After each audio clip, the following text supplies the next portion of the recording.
I know as excited as you are after unboxing this phone, I would say that this is a very premium phone. Now, it comes in 3 variants. Either go for the eco leather finish, you go for the ceramic back finish, or you go for the titanium finish. And I have here is the ceramic finish because I'm just simply a fan of ceramics. Now, one good news is that the Xiaomi 14 Ultra is right now available globally since it has a global debut, but it depends on the region. Sad to say, here in the Philippines, we're not included. But I'll show you on the description box where you can buy it. Now, this phone comes in 3 storage variants. Either go for 12256, 16512, or 161TB. What I have here is the 16512, and the lowest price that you can buy the Xiaomi 14 Ultra here in the Philippines is around 59,000 pesos for the 12256, which I'll post on the description box below.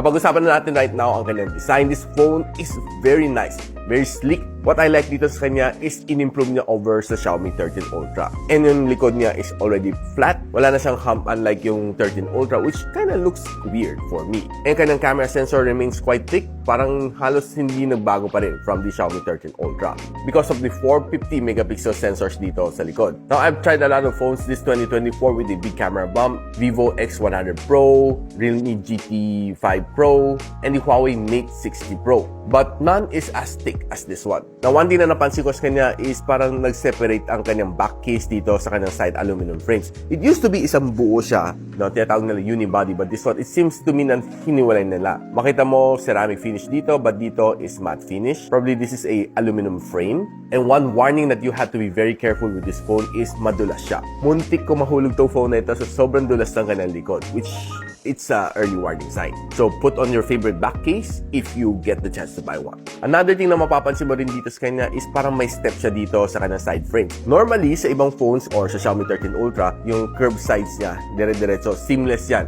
But this one parang meron siyang hagdan. Pagtapos ng yung screen, meron siya isang step sa kanyang side frames, which I feel kinda weird, ba't nila ginawa yun? But on the flip side naman, quad curve siya, so meaning curve siya dito sa taas sa baba and curve siya sa sides, which gives you the better feel when you're swiping using gesture from top to bottom and left to right. Na itong phone na ito, depende sa variant na nabili mo, iba-iba ang kanilang bigat. Now, sa kanyang ceramic glass is 219 grams, sa kanyang eco leather finish is 224 grams, and sa kanyang titanium finish is 229 grams.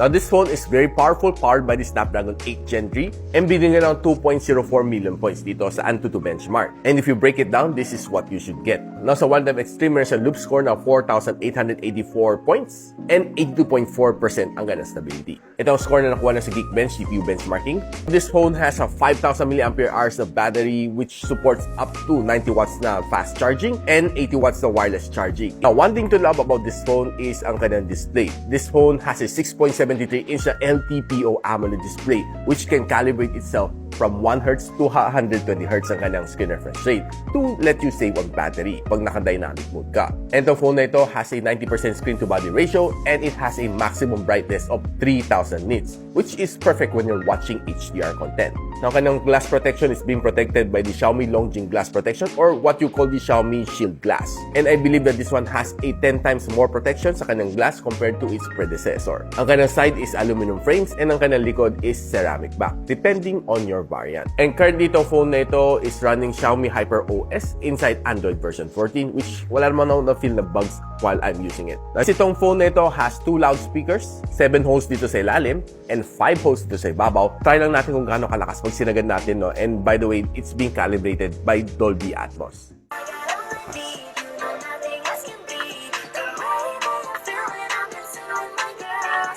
Well, as expected from a flagship phone like this level, malakas. Now, itong phone na ito is created for photography. But it doesn't stop you there kasi this phone can definitely game kasi Snapdragon 8 Gen 3 eh. Kanina sinabi sa kanyang thermal throttling, hindi siya nag-throttle. I would say na probably may problema yung thermal throttling test ko. So here we go, naglaro tayo ng 4 na games dito: Call of Duty Mobile, Genshin Impact, Tower Fantasy, and Farlight 84. Now, all of these games naman, nag-run naman siya very smoothly. There might be some minor frame drops na mafe-feel mo when you're playing some games like Genshin Impact and Tower Fantasy. Dahil medyo graphics hungry itong mga games na ito, and putting all of this game to its maximal graphical settings, si Call of Duty Mobile and si Farlight 84 perform without any problem. Sobrang smooth. Even though na nagba-battle royale na kayo, kahit 10-20 kayo sa isang place, kaya magtapon kayo ng mga smoke bomb, expect it to still run smoothly. Wala kang mafe-feel na hang time, which I think is the power of the Snapdragon 8 Gen 3. Sa Genshin Impact naman and sa Tower Fantasy, both of this game was able to run smoothly din. I have no problem with both of these games. Kahit medyo marami ang kalaban, it still runs smoothly. But there are times na mafe-feel mo pag umiinit siya, medyo maging sluggish siya a little bit. Now, based on my testing, after playing for 1 to 2 hours dito sa phone na ito, umiinit siya up to 48 degrees Celsius based on my mild Sina thermal scanner. Probably pinaka-exciting dito na pag-uusapan natin and probably your favorite dito is the camera performance. This year, Xiaomi has put in a lot of good sensors dito sa kanyang 14 Ultra. And it starts off with a 50MP na main camera sensor na may Sony LYT900. Meron siyang aperture na 1.63 to 4 and ang kanyang sensor size is 1 inch. It's also equipped with OIS, so for sure walang problema when you're taking videos. Ang next one is a 50MP na telephoto lens which can zoom up to 3.2 times optical zoom. This one is a Sony IMX858 na sensor. Then moving on, there's a 50MP na periscope telephoto lens which can zoom up to 5 times optical zoom with OIS. This one is also a Sony IMX858 sensor. Next is kind of 50MP na ultra-wide sensor which yun na makita mo na 0.6x and capturing great group photos. This is also a Sony IMX na 858 sensor. All of them are Leica lenses and kaya nila mag-shoot up to 8K and 30 FPS. And for the first time in any Ultra series ni Xiaomi, this front-facing camera can right now shoot up to 4K and 60 sa kanyang 32MP na main camera sensor. No ordinary shot. Nakuha ko to while the car is running at 40 kilometers per hour. And makita nyo no, itong shot na ito, I was really surprised with the focusing dito sa puno na ito. Look at all these details. Even though that I'm moving at 40 kph, I was still able to take in a shot like this. It's really amazing na ang bilis niya mag-shutter, mag-snap na marinig mo, ganun lang. Sobrang nice tong shot na ito. I was really surprised at this one. Kasi consecutive yung shots niya eh. So, you'd see mga sequence niya. These are the shots na nakuha natin. And moving on sa mga farm dito sa Bulacan, and you'd see the mga greens niya is really nice. Even though it's a little bit saturated, but it looks really cool sa aking mata. Now, looking at this land, kita mo no, ang ganda ng pagka-render nitong shot na ito. Looking at the clouds, looking at the blue sky, look at the greens. I think this is probably one perfect shot kasi kitang-kita mo yung blues and greens dito, which is a little bit saturated. I love the way na nakuha tong abstract shot na ito. No? This is nothing expensive. In fact, itong subject na ito is nothing special. It's just some trash ng mga scrap metals dyan sa tabi-tabi. I was able to just take in some snap na ito. Though, yung pagka-focus niya is not really that nice, yung pagka-focus. But, itong shot na ito, I would say it's really nice kasi ang ganda na pagka-render niya dito sa kanya. Mukha lang siyang ginto, ang ganda lang tingnan. No? Now, finally, for the first time ever, a 4K 60 on a Xiaomi Ultra series. So, this is a definitely very nice and very stable video that I've taken outdoors using the Xiaomi 14 Ultra. Meanwhile, this is a indoor shot that I've taken using the front-facing camera from the Xiaomi 14 Ultra. And here's another outdoor video using the rear camera and you'll see the sobrang stable ng kanyang camera. Halos di mo mafe-feel na naglalakad ako. Akala na nakagimbal ako, but in reality, I'm just using my bare hands. And one thing na sobrang gusto ko dito sa kanya video recording capability is pwede ka mag-zoom while you're recording. Now you can use 4K and 60 and zoom to your heart's content. Either use the ultra-wide lens or you zoom it all the way to 5x. Walang problema. Look at this video. Really nice and crisp. For more photos, don't forget to check me out on my Facebook page. Now, after trying all of those good things dito sa Xiaomi 14 Ultra, I feel sad na hindi lalabas to sa Pilipinas. Happy for those other global countries na magkakaroon nitong Xiaomi 14 Ultra like Thailand and Malaysia. And for this year, I believe that itong kanang camera can go toe-to-toe with the P60 Pro ni Huawei, go toe-to-toe with the S24 Ultra ni Samsung, and even C15 Pro Max ni iPhone. And I believe kanang color science can even beat the Vivo X100 Pro. Kayo, what do you think? Let me know in the comments. If you want to know where you can buy this one, I'll be linking on the description box below. And if you like this video, huwag niyo kalimutan i-share sa inyong mga friends. And a subscription to this channel would definitely be appreciated. And I'll see you on my next one. Now, ito next phone na i-feature natin na panganga ako. Talagang nganga ako dito sa sobrang ganda nito phone na ito. So guys, the Vivo X100 Pro, mabibili nito for 45,000 pesos ang kanyang base variant na 12 plus 12 gigs of RAM and 256 gigs of storage. Link on the description.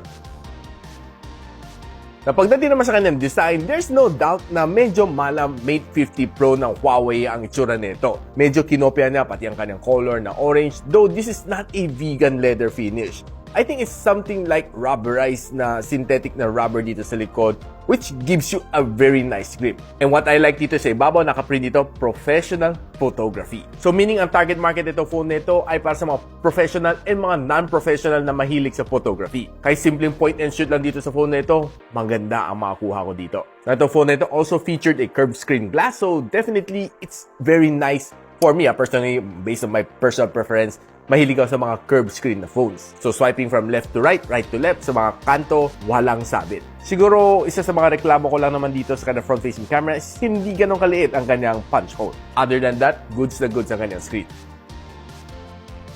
Now, itong phone na ito is being powered by one of the most powerful chip na meron ni MediaTek. It's the Dimensity 9300. And with that said, itong phone na ito was able to squeeze out a 2.1 million na points dito sa Antutu benchmark. And if you break it down, this is what you'll be getting. 4,491 kanyang loop score, and it throttled to 78% ng kanyang performance. And it has a 78% stability. Ito ang score na nakuha na sa Geekbench sa CPU benchmarking. And ito naman nakuha niya dito sa GPU benchmarking. Mapapa-OMG ka na lang dito sa kanyang thermals, and it is quite red dito down the slope, and it throttled to 41% ng kanyang best performance. So, meaning this might not be able to game that much, but malalaman natin later. And by the way guys, if you're expecting this to be a gaming phone, yes, this can game, but this is a camera phone. So itong Vivo X100 Pro is being powered by the Origin OS, and it has the Dimensity 9300 as its processor. It has 12 plus 12 gigs of RAM, 256 gigs of storage, and it has the Vivo V3 chip inside. Now there are some hidden features here that supports the ultra game mode, giving you that better experience while you're playing these games. So far, in mga ilang games ko dito supports. So, Call of Duty Mobile, Farlight 84, Genshin Impact, saka si ML. Now, pwede mo rin i-turn on ang 4D game vibration, which is also known as the haptics. So, to-turn on ko lang sa CODM para ma-enjoy natin a little bit later. But as far as I'm concerned dito sa phone na ito, I was trying to look for yung bypass charging na unfortunately wala akong nakita. Now, one of the good things dito pag drop-down menu mo, there are some things dito na nakakatuwa lang, no? Pag if you're adjusting your brightness dito, pwede mo siya i-hold, then i-adjust mo. Palaki mo lang siya, no?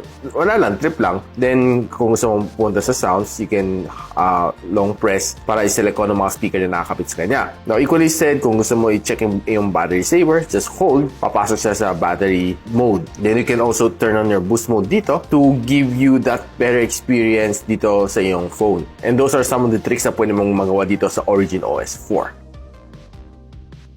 Now, itong phone na ito has a 6.78-inch na LTPO AMOLED display, so it can adjust itself from 1 to 120 Hz na screen refresh rate to let you save on your battery. It has a 90% na screen-to-body ratio and 3,000 nits ang kanyang maximum brightness. Pero mapapagana mo lang siya when you're watching mga HDR content. Now, if you're scrolling sa TikTok and Facebook Reels, definitely you'll be enjoying kasi ang ganda, ang smooth ng experience ko dito while scrolling on mga shorts sa YouTube and sa TikTok. It was really fun. And good news guys, meron siyang level 1 ng Wi-Fi security level, so meaning pwede ka manood ng mga HD content dito sa phone na ito. So if you're browsing sa YouTube and sa Netflix, you'll definitely enjoy mga high quality na contents dito. And of course, expect really good display from this phone dahil this is a flagship level na display. So kahit anong content panoorin mo dito, I'm sure that you'll get a very immersive experience.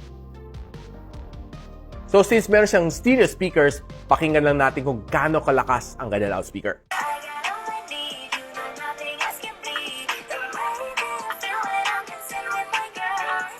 Well, flagship level nga talaga ang kanyang sounds dito. Malakas and very clear.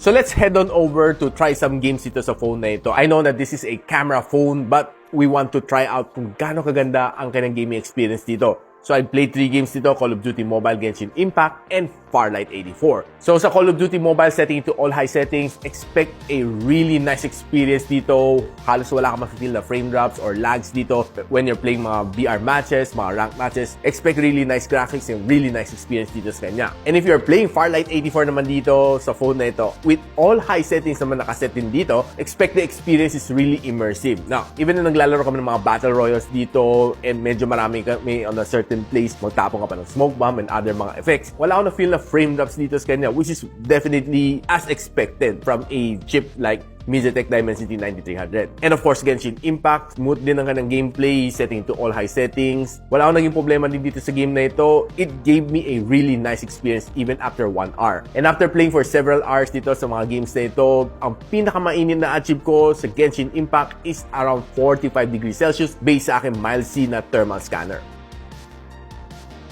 Now, itong phone na ito has a big battery, 5,400 mAh of battery, which can support up to 120 watts of fast charging. So, charging from 0 to 100 takes you around mga 15 minutes to complete the charging cycle. And kaya rin niya mag-support ng 50 watts na wired charging and reverse wired charging as well. Pang-charge na rin yung mga AirPods. On day-to-day usage, itong phone na ito can last you through a day. But pag medyo heavy kayo sa photography and sa videography, medyo matakaw rin siya sa battery. Lalo kung nagtitake ka ng mga video na 4K, it will drain your battery faster than usual. And tinry ko mag-run dito ng PC Mark na battery stress test. Unfortunately, 4 na beses ko tinakbo, 4 na beses din nag-fail, and it was able to give me a 11 hours and 50 minutes na screen on time, which is not bad for a flagship phone at this level. Now, with such a powerful device like the Vivo X100 Pro, definitely you want to bring it for traveling. And I'm sure if you're taking a lot of videos and photos, your battery would drain a lot faster than normal usage. So I have some of these suggestions that you can bring along. So this one is a Ugreen 2000 mAh two-way fast charging power bank with 100 watts of charging capability. And it's flight approved, so you don't have to worry that you might need to leave this one on the immigration counter or wherever. And it's definitely portable. It has 2 USB Type-C port over here and 1 USB Type-A. You can always check how much you have left in the tank with just one press of this button. And the other one is the Ugreen Nexo 300 watts 5-port PD GaN fast charger. I know that normally when you travel, you have a lot of device, be it MacBook, you have your tablet, you have your phone, you even have your laptop together with you, and you don't want to carry one charger for every device that you have. And so I have here is a 300 watts, very portable charging brick over here. Though it's a little bit heavy, but it's very much portable. So I have 4 USB-C port over here and 1 USB-A port over here, which can probably supply everything that I need. And at the back, it's a 3-prong cable. If you want to know where you can buy this stuff, link on the description. So, pag-usapan na natin my favorite part and probably your favorite part for this phone, the camera experience. And starting off with a 50MP na main camera sensor with OIS, a 50MP na periscope telephoto lens with OIS and 4.3 times optical zoom, and 50MP na ultra-wide lens with autofocus. So, this one is being co-engineered with Zeiss Optics, and it also has Zeiss T lens coating. Ang kanyang rear camera can shoot up to 8K and 30 FPS. And ang kanyang front-facing camera is a 32MP camera which can let you shoot up to 4K and 60 FPS. Now, gusto muna natin simulan with some really good outdoor shot na nakuha natin, and starting off with a very simple na flower shot. So we'll see here na ang ganda ng kanyang pagka-background blur. No? I was really amazed with yung shot na ito, and makita mo mga droplets ng water dito is looking very natural once you zoom it in. Looking at so many cameras taking this same shot, this is probably one of the best, no? If not the best for this year.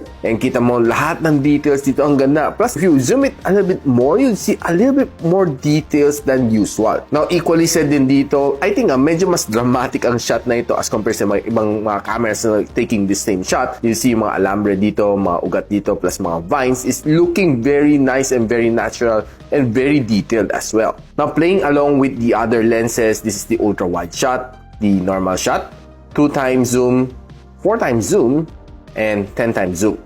Now, looking at the 10 times zoom, wow, honestly, the zooming capability looks really nice. Probably, I would say na kaya nga na ito katumbasan ang Samsung Galaxy S23 Ultra pagdating sa 10 times zoom. Now, one thing na mapapansin mo dito is quite consistent naman ang kanyang colors ng sky for the ultra-wide lens and the 1 times and 2 times zoom. But it goes a little bit darker when you're using the 4 times and the 10 times zoom. Now, let's play with the same lens again. So, this is a ultra-wide shot. Normal, 2 times zoom, 4 times zoom, and 10 times zoom. Now, if you're trying to capture some sunset shot, it would look as dramatic as this one. And taking some further sunset shot using a 2x zoom, this is definitely one breathtaking photo that I've captured using this phone. Now, when you go indoor, taking some food shot, I would say this is another really good performing na phone. Taking some shot like this one, product photography, food photography, I would say kayang-kaya mag-perform ni Vivo X100 Pro. Ang ganda ng mga output na nakuha na dito. I would say very sharp on subject, and the background blur is very professional looking. Now, equally said dito sa other mga food shot na nakuha natin. Ang ganda ng kanyang color reproduction dito sa kanya, and showing you some more food shot. But of course, as much as I want to share every single shot na nakuha ko dito sa phone na ito, due to the limited airtime, I would suggest that you visit my page sa Facebook at Gadget Psychic for more of the photos that I'll be posting from this phone. So if you're using naman mga yellow halogen bulb, maganda.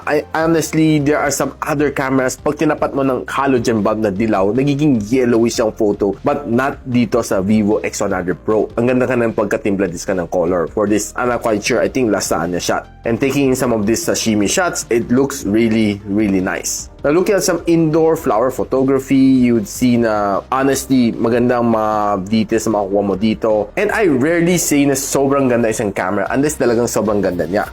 And this is another one of those good shots na nakuha natin using this camera for indoor shots. Now, going further na low light on indoor, I would say this is probably some of the very nice and very dramatic shot na nakuha ko for indoor inside a resto bar. And of course, further checking some of the night shots na nakuha natin, and nilaro din natin ng gusto ang kanyang mga other lenses. This is the ultra-wide shot. This is a normal shot, a 2x zoom shot, 4x zoom shot, and a 10x zoom shot. You'll see mga night photos na nakuha natin dito are very rich. And even some simple shot like this though looks very nice and very dramatic. This is just a very, very simple na point and shoot. Now, checking front-facing camera, talagang masabi mo flagship level ang mga output na mabibigay sa'yo, no? Even though sometimes medyo harsh yung sun, but it's still able to give me some really nice photos dito using the front-facing camera. You'd see some really very natural shot using the selfie camera, but mapapansin mo, it's a little bit beautified pag zoom in mo kasi alam naman Vivo, talagang beautify na talaga mukha mo. And on some low light na portrait shot, I would say this is probably one of the best na nakuha ko. And further taking some indoor shot, this is some of the samples, and this one as well. Now, using its front-facing camera to take vlogs, I would say very nice, very stable ang kanyang camera. Kahit mag-ikot-ikot ka, pan around ka, maglakad ka pabaliktad, you'd really get a very nice output from its front-facing camera. Now, you get equally nice na video when you're using this camera for indoor vlogging naman. Kapag naglalakad ka naman outdoors, ang kanyang rear camera is very stable, very smooth ang kanyang pag-capture ng video. And honestly, wala ko ibang masabi kundi ang ganda talaga ng kanyang camera. And if you're walking naman indoors, this is some of the samples na makikita mo, and it's really smooth and wala halos makita shake. I'm just using my bare hand na dito, by the way. So guys, for 45,000 pesos, is this phone worth it? Well, I would say definitely a yes kasi ang ganda ng kanyang camera performance. One of the best na na-try ko dito for 2024. And this one can even level up to Samsung Galaxy S24 Ultra or even a bit better. Comparing this one to my Huawei P60 Pro, I can say it can go toe-to-toe with that camera. And with a price point na 45,000 pesos, it's cheaper than the S24 Ultra, cheaper than the iPhone, cheaper than the Huawei P60 Pro, and even cheaper than the Xiaomi 13 and 14 Ultra na lalabas this coming end of February. So if you're looking for a phone na below 50,000 pesos that can perform like a flagship phone, well, flagship naman siya, you can consider the Vivo X100 Pro, and installing Google Play Store dito is just very easy. Punta lang kayo sa Vivo Store dito and type in mo Google Play Store, update, tapos. So all of the banking apps na natry ko dito, BDO, GCash, Metrobank, are all working here. So, ikaw nga ba yung target market? So if you like this video, don't forget to share it to your friends, and a sub to this channel would definitely be awesome. I'll see you on the next one.